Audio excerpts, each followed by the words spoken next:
নমস্কাৰ ৰিম্পিছ গাৰ্ডেনিংলৈ সকলোকে পুনৰ স্বাগতম জনাইছো আজিৰ ভিডিঅ'টোত গৰমৰ সিজনত খাব পৰা পাচলি যেনে ধৰক দাংবডি জিকা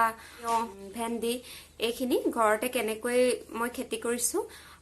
সেইখিনিকে দেখুৱাবলৈ লৈছো এইখিনি মাটি মই এজন মানুহ লগাই উলিয়াই ললো অলপ বেৰিও লৈছো মাছৰ বাকচত কৰিলে মই নিজে কৰো কিন্তু মাটিত কোৰ মাৰিব নোৱাৰো কাৰণে এইখিনি মানুহ এজন লগাব লগিয়া হ'ল আৰু মাছৰ বাকচ গুটি গিটাতে মোৰ কিবা নহয় কিবা এটা আছে সেইকাৰণে খালি হৈ থকা নাছিলে ভাবিলো মাটিতে এবাৰ কৰো আৰু প্ৰত্যেকটো লৰতে দুটাকৈ মই গাত কৰি লৈছো আৰু গাত কেইটাত মই কেঁচুসাৰ দি ৰাখিছো আৰু ইয়াতে মই পাচলিৰ গুটিখিনি পচাম মই এতিয়া এই লুৰ কেইটাত ৰুম ভেন্দি গুটি তিয়হ গুটি আৰু দাংবডি গুটি এটা এটা লুৰত এবিধকে দিম এই মাটিখিনিত শুকান গোবৰ আৰু শুকান গছৰ পাত খেৰৰ জাবৰ এইখিনি দি মিলাই লোৱা আছে এতিয়া মই অকনমানকে গাত কৰি এনেকে খুচৰি লম মিহি কৰি লম তাতে গুটিকেইটা গুজি দিম ইয়াত এইটো লুৰত দিম মই ভেন্দি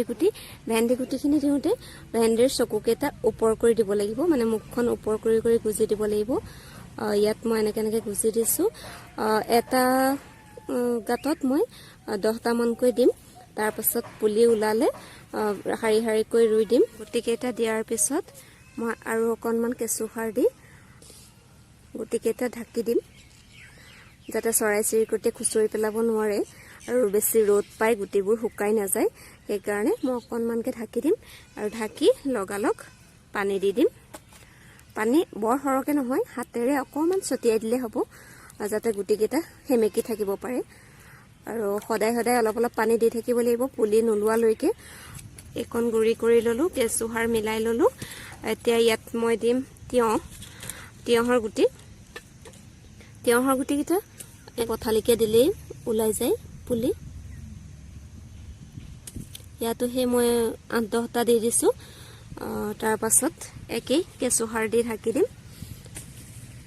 আৰু ঢাকি লগালগ অকনমান পানী ছটিয়াই দিম যাতে গুটিকেইটা হেমেকি থাকে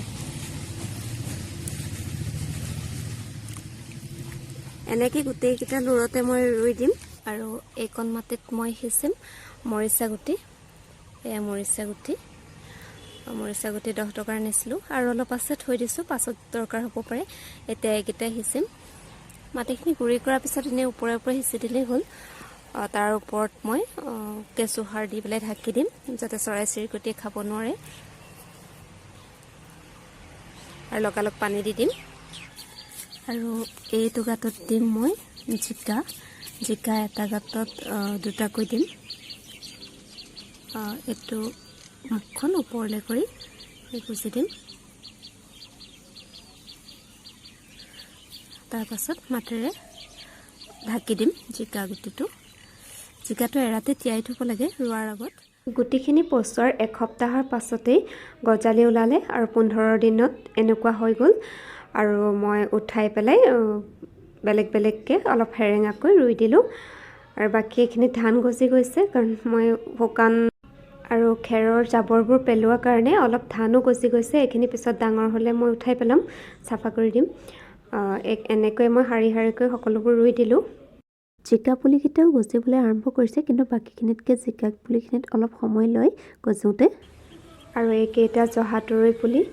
জহাতৰৈ গুটি পচাইছিলোঁ তাৰ পৰা ইয়াৰ পুলি ওলাইছে মই মাছৰ বাকচত দিছোঁ জহাতৰৈ কেইটা এজোপা লাও গছ দিয়া আছে লাও গছৰ লগতেই দি দিছোঁ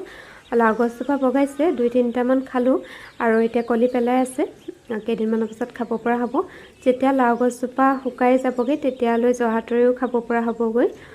এনেকৈ দি দিছো পুলিকেইটা আৰু অকনমান ডাঙৰ হলে মানে 10 দিন মানৰ পিছত মই ইয়াত জেং দিম বগাবৰ কাৰণে আপোনালোকৰ যদি বাঁহৰ জেং নাথাকে তেন্তে ৰছী বান্ধি গাঁঠি দিব পাৰে এনেদৰে সদায় ঘৰতে প্ৰয়োজন হৈ থকা পাচলিসমূহৰ অলপমান যদি ঘৰতে নিজে কৰি ল'ব পাৰে তেতিয়াহ'লে বহুতখিনি সুবিধা হয় সতেজ খাব পাৰি কাৰণ একো ৰাসায়নিক সাৰ দিয়া নহয় ইয়াত আৰু চাইও ভাল লাগে আৰু পইচাটো ৰাহি হয়ে বাৰু মোৰ চেনেলটোৰ একেবাৰে আৰম্ভণিতে মানে প্ৰথম ভিডিঅ'টোত আমাৰ ফুলনিখন এবাৰ মই দেখুৱাইছিলোঁ তেতিয়া ফুলবোৰ ৰুবলৈ মাত্ৰ আৰম্ভ কৰিছিলোঁ মানে সিজনেল যোনবোৰ ফ্লাৱাৰ আছিল সেইখিনিৰ পুলি ৰুইছিলোঁহে মাত্ৰ তেতিয়া ইমান ভাল হোৱা নাছিল আৰু ফুলাও নাছিল বিশেষকৈ এতিয়া গোটেই ফুলবোৰ ধুনীয়াকৈ ফুলিবলৈ আৰম্ভ কৰিছে সেইকাৰণে মই ভাবিলোঁ যে আকৌ এবাৰ আপোনালোকক দেখুৱাই দিওঁ কেনেকুৱা হৈছে ফুলবোৰ ডালিয়াবোৰো ফুলিবলৈ ধুনীয়াকৈ আৰম্ভ কৰিছে এপাহ লৰাই গাড়ীৰ ষ্টেৰিং বনাইছে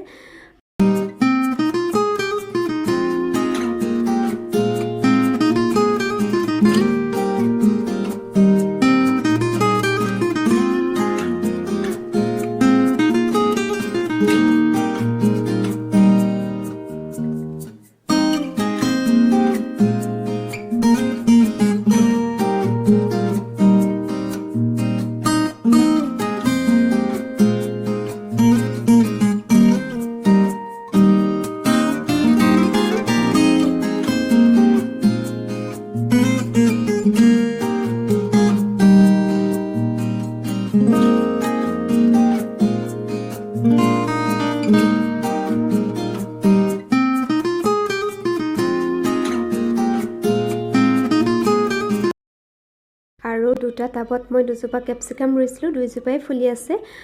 এটা টাবত এজোপা লাগিছে বাৰু হয়তো এটা লাগি আছে